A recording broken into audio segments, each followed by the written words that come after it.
خوشحالي او خفګان د ژوند یوه برخه ده.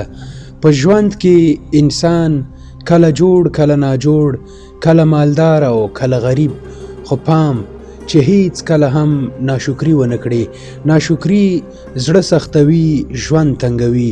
یو ځل پیغمبر صلی الله علیه وسلم وفرمایل څوک چې په دنیا کې د الله پر رضا باندې راضي شو هغه خوشحاله ژوند وکړ. وی فرمایل الله تعالی هر انسان ته 14 د رزق دروازې مقررې کړي او له هغو دروازو نه یوه دروازه د الله تعالی شکر ادا کول دي. هر هغه څوک چې د الله تعالی شکر ادا کوي، الله تعالی به په مال، اولاد او صحت کې لا زیات برکتونه زیاتوي. یو ځل موسی علیه السلام د کوه طور په لور روان و. یو مالدار شخص مخ ته راغی او ترېنه پوښتنه یې وکړه موسی چیرته روان یې؟ موسی علیه السلام وفرمایل د کوه طور په لور د الله تعالی سره د کلام کولو دپاره. هغه کس وویل ای موسی، الله تعالی ماته دومره مال او دومره شتمني راکړې ده چې زما د کنټرول څخه وتلې.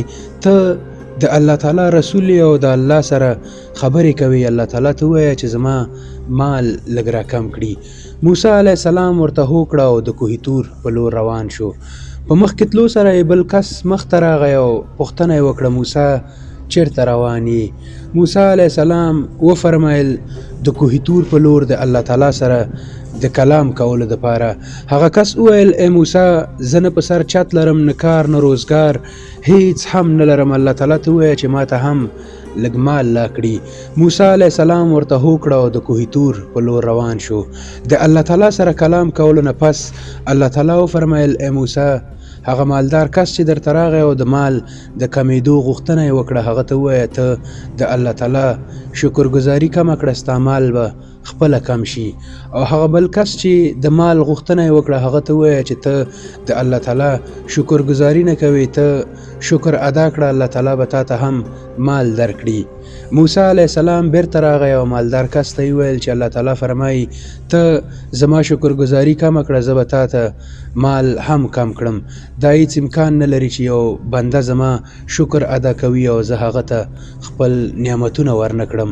هغه کس وویل ای موسی، دا خو هیڅ امکان نه لري چې زه د الله تعالی شکرګزاري کمه کړم. الله تعالی زه د دې نه هم په لویو لویو نعمتونو نازولی یم.